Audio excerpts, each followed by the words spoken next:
Burundais en exil et ceux restés au pays à travers des informations bien fouillées concernant tous les domaines de la vie du pays.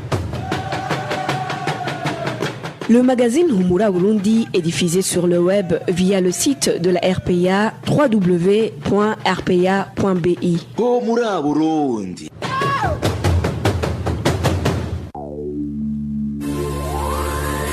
À la présentation, Inès Gakiza. Merci d'être au rendez-vous. On s'excuse pour ce petit retard. Bonsoir et bienvenue au magazine Humura Burundi de ce 8 juillet. Côté technique, Steve Niungeko et Fabrice Ndimurukundo. Tout de suite, les titres de ce magazine.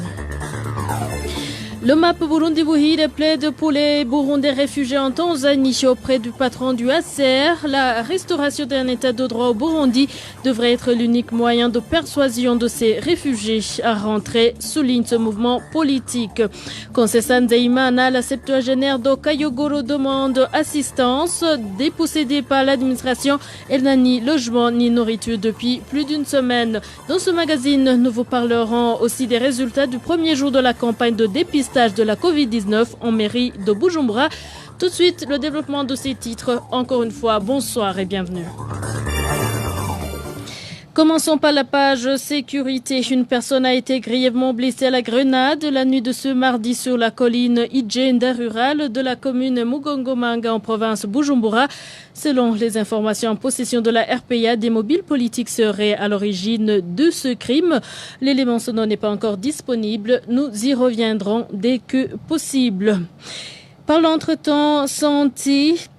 Je viens de vous le dire, les résultats des prélèvements du premier jour de la campagne de lutte contre la Covid-19 viennent d'être rendus publics par le ministère de la Santé publique et de lutte contre le sida.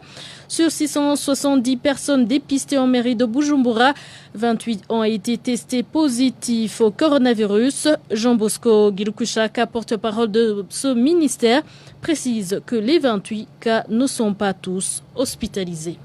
Et le premier jour, il y a eu 640 personnes qui ont été prélevées, qui sont réparties dans les trois sites, 277 à l'EPS, Kamenge, 183 à l'hôtel Source-Dini et 180 au terrain de Cagnos. Les résultats ont montré qu'il y a 28, parmi ces 640, 28 personnes qui ont été positives au Covid-19, dont 15 parmi les 277 prélevés à l'ETS Kamenge, 2 parmi les 183 prélevés dans les enceintes de l'hôtel Source-Dini et 11 parmi les 180 prélevés au terrain de Cagnos.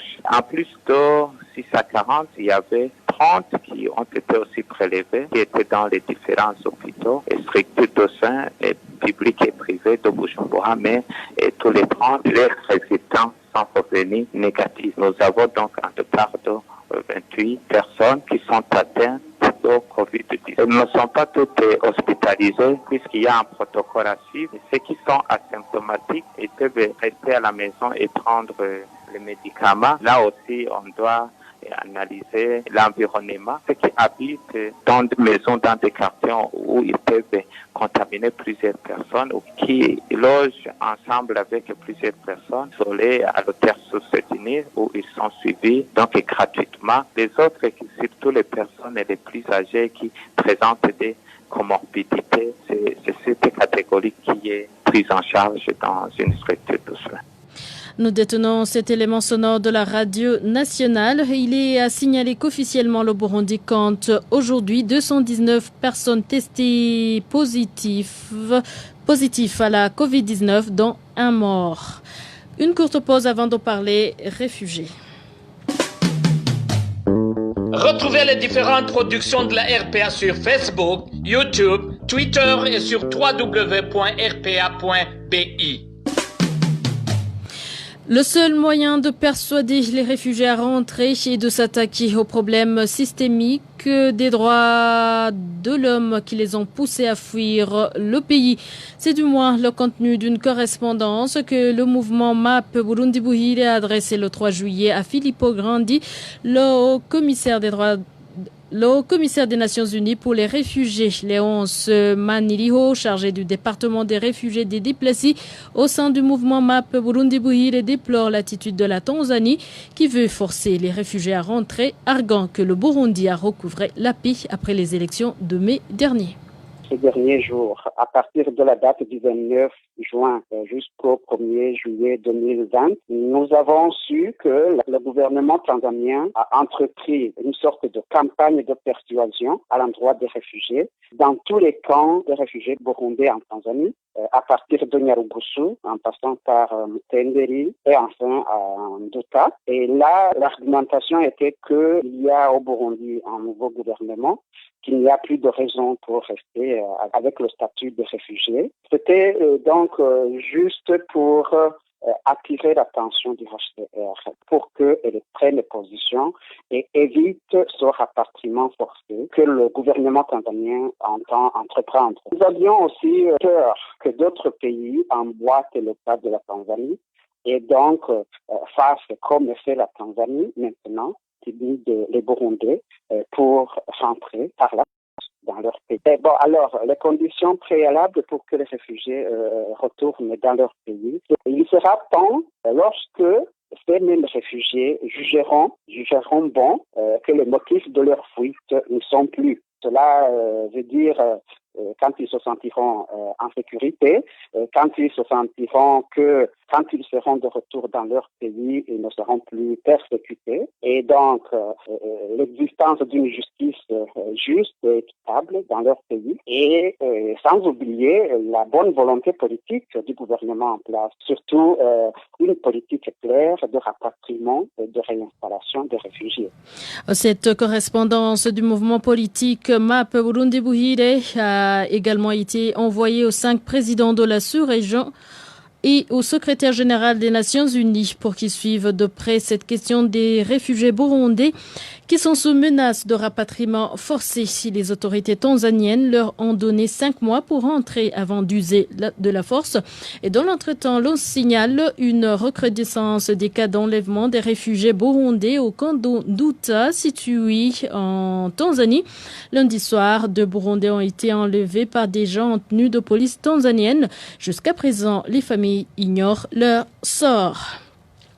Et retour à présent au Burundi pour continuer avec la page des droits de l'homme. La septuagénaire Concessa Nzeyimana de la commune Kayogoro en province Makamba sollicite l'aide des bienfaiteurs. Elle demande à ces derniers de l'assister en nourriture et en logement vu qu'elle et ses 2 petits-enfants sont sans toit depuis plus d'1 semaine.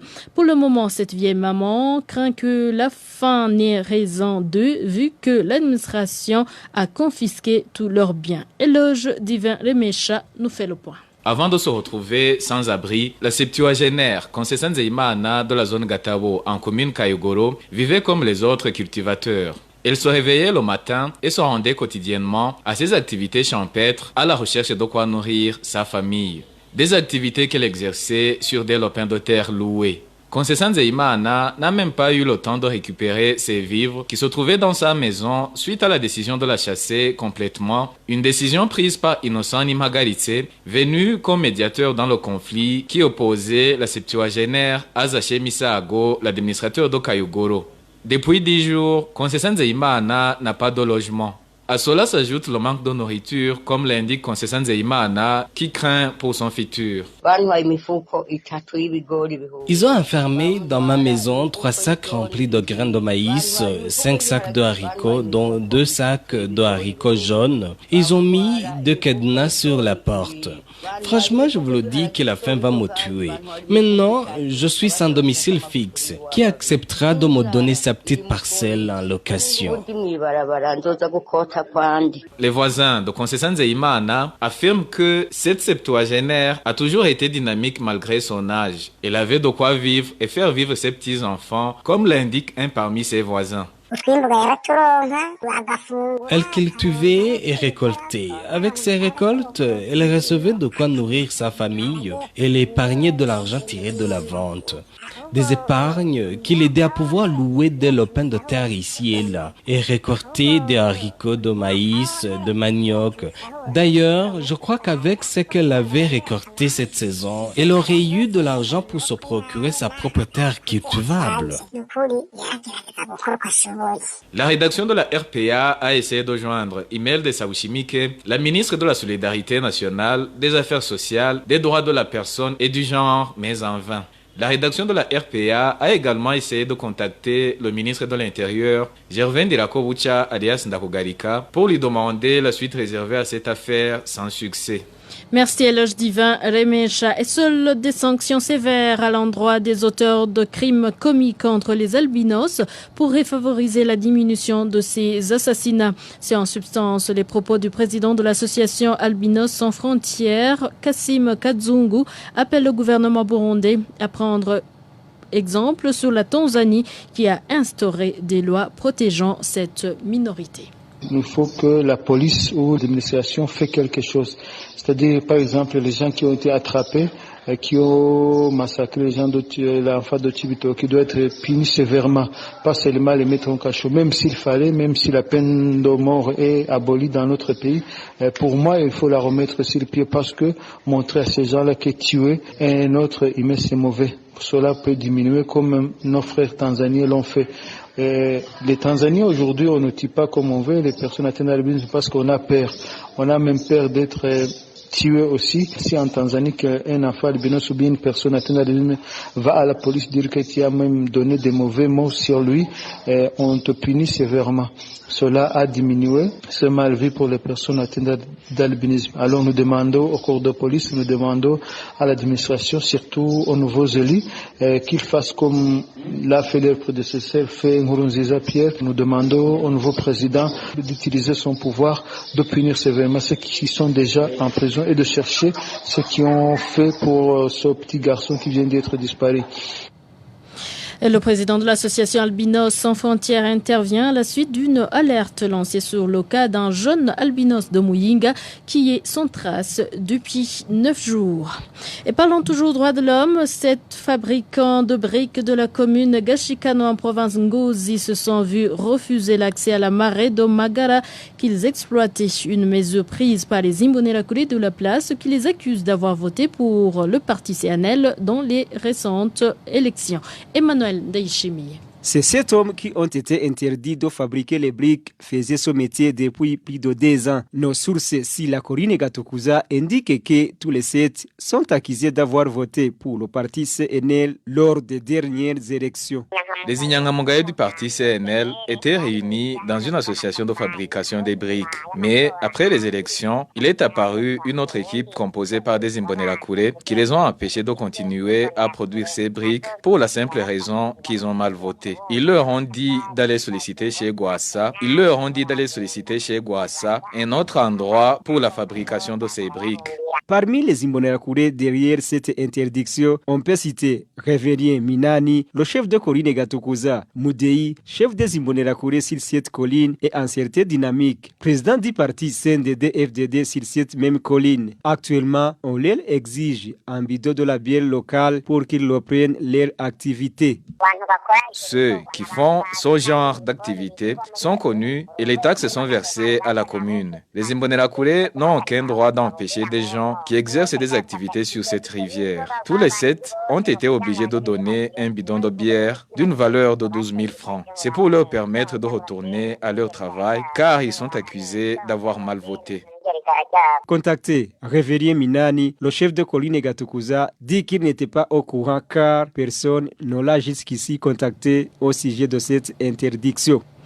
Merci à toi aussi Emmanuel Ndayishimiye. Retour comme promis sur l'attaque faite hier à Mugongomanga. Une personne a été grièvement blessée à la grenade sur la colline Ijenda rurale. Selon les informations en possession de la RPA, des mobiles politiques seraient à l'origine de ce crime. Les détails avec Trésor Nyongabo. La victime est connue sous le nom de Deon Hiroranya, originaire de la sous-colline Misakura, colline Ijenda de la commune Mugongomanga en province Bujumbura. Les informations sur place révèlent que Deon Hiroranya a été attaqué entre 19h et 20h de ce mardi. Alors qu'il arrivait à son domicile, poursuivent les mêmes sources, un groupe d'hommes non encore connus ont lancé une grenade à cet ancien chef collinaire d'Igenda rural. Comme ces malfaiteurs n'étaient pas certains d'avoir atteint leur cible, ils lui ont lancé une deuxième grenade et la victime a été grièvement touchée au niveau du ventre et du bras. Les informations en provenance de la colline Igenda rurale précisent que Deon Hirorania a été immédiatement conduit à l'hôpital pour bénéficier des soins médicaux. Nos sources sur place indiquent également que Deon Hirorania serait victime de ses convictions politiques, vu qu'il avait porté sa candidature au collinaire pour le compte du parti CNL. Deon Hirorania aurait également refusé d'intégrer le parti au pouvoir CNDD-FDD quand il avait été élu chef de la colline Igenda rurale en 2015, une décision qui lui a coûté ce poste en 2018. Humura Burundi. Poursuivons le magazine Humura Burundi avec la page coopération. La communauté est-africaine apporte des éclaircissements sur la crise financière évoquée par les médias ces derniers jours. Toutefois, dans son communiqué, l'EAC ne dit rien sur la non-disponibilité des salaires de ses députés. Émile Nibasumba. La problématique des travailleurs qui n'ont pas perçu leur salaire depuis plus de 3 mois n'a pas été évoquée par la communauté est-africaine. Dans son communiqué de ce mardi, l'EAC indique tout simplement que le budget sera analysé par le Conseil des ministres prévu les 10 et 11 juillet, après de nombreux reports réclamés par certains pays membres. La communauté est-africaine explique surtout que le journal The East African a menti dans son article qui parlait de la crise financière au sein de cette organisation sous-régionale. Par exemple, la communauté est-africaine nie le fait qu'il aurait déclaré persona non grata ses employés en fin de contrat. Ils ont toujours accès au bureau de la communauté pour exercer leurs fonctions en attendant le renouvellement de leur contrat par le Conseil des ministres, indique la communauté est-africaine. La communauté qualifie également de mensonge l'affirmation par le journal The East African que les députés ont voté une loi permettant d'expulser 2 pays à cause du retard de paiement de leurs contributions respectives. La communauté est-africaine indique qu'actuellement, il n'y a qu'un seul pays qui est en ordre en ce qui concerne les contributions. Dans son communiqué, la communauté est-africaine nie enfin qu'il y a un mauvais climat entre le secrétaire général de l'EAC, qui est burundais, et 2 Rwandais, le président de l'Assemblée législative et le président du Conseil des ministres de l'East African Community. Et en gouvernance, les conducteurs de taxi-vélo œuvrant en mairie de Bujumbura dénoncent le comportement de certains policiers qui leur exigent des pots de vin avant de les laisser prester dans les zones leur interdites. Selon ces conducteurs, il arrive que leur vélo soit confisqué par ces agents de l'ordre, faute d'avoir manqué de quoi les intéresser. Clovis Nyonzima. Normalement, les conducteurs de taxi-vélo ne sont pas autorisés à entrer en plein centre-ville. Mais depuis un certain temps, ces derniers vont et viennent dans des endroits leur interdits sans s'inquiéter de rien, car ayant soudoyé les agents de l'ordre qui prestent dans ces secteurs, et ce en violation de la mesure prise par la mairie de Bujumbura. Le cas le plus illustratif est celui des conducteurs de taxi-vélo qui prestent sur l'avenue de l'université. Selon nos sources, ces dernières transportent les biens et les personnes jusqu'en zone Buyenzi, Arvumera. Ils s'aventurent également jusque dans le quartier Lohero et ne sont jamais inquiétés par les policiers qu'ils rencontrent. De leur côté, ceux qui se refusent à cette corruption sont tout le temps malmenés. Ceux qui se sont entretenus avec la RPA révèlent que, à part qu'ils essuient souvent des coups de la part de ces policiers corrompus qui les taxent de dissidents, ces derniers leur confisquent aussi leurs vélos et ne les leur restituent que moyennant une importante somme d'argent. Ce qui frustre ces conducteurs de taxi-vélo qui demandent aux personnes habilitées de sévir afin de couper court avec ce comportement. Ils demandent également à la mairie de Bujumbura de lever cette mesure pour leur permettre de joindre les 2 bouts du mois. À ce propos, nous avons contacté Freddy Mbonimpa, maire de la ville de Bujumbura, de même que le ministre Gervin Dirakobucha d'Indakugarika, ayant la sécurité dans ses attributions, mais sans succès. Et enfin, la pénurie de l'eau potable est devenue une préoccupation majeure pour les habitants de la commune Kinyinya dans la province Ruyigi. Le peu qui est disponible se vend à un prix exorbitant. Aujourd'hui, ces habitants craignent d'attraper des maladies démentielles suite à ce problème. Rachel Kagissier pour plus de détails. Depuis le début de la saison sèche, la pénurie de l'eau potable est l'un des problèmes qui rendent la vie difficile aux habitants d'Okinyinya. Pour puiser sur les quelques robinets existants, Ils sont obligés de passer plus d'une heure à attendre chacun son tour. L'un d'eux témoigne. Pour puiser de l'eau à 6 heures du matin, tu dois être sur place 2 heures avant. Les robinets sont insuffisants alors que les gens qui cherchent de l'eau sont nombreux. Donc, pour que les gens s'approvisionnent en eau potable, ils sont obligés de payer au taxi vélo 200 francs burundais par bidon. Suite à cette pénurie, les habitants craignent des maladies de mains sales si rien n'est fait dans l'immédiat. Si rien n'est fait le plus vite possible, les maladies des mains sales vont apparaître. Pour le moment, la propreté n'est pas bien observée, y compris dans les hôpitaux. Ils font juste semblant de nettoyer, mais en réalité, ce n'est pas le cas. Nos sources à Kinyinya révèlent que ce problème d'eau potable s'observe depuis très longtemps, surtout avec cette saison sèche. À ce propos, la rédaction de la RPA a contacté Fulgence Kwizera, administrateur de la dite commune, pour plus de détails, mais il est resté injoignable. Rachel Kagissier, voilà, fidèle de la RPA, nous arrivons à bon port. Merci pour votre attention. Merci à l'équipe de la rédaction et à l'équipe technique pour leur bonne collaboration. Excellente soirée chez vous.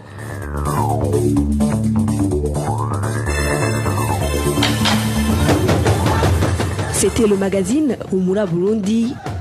Un magazine campant pour relier les Burundais en exil et ceux toujours au pays à travers une information de qualité. Okay.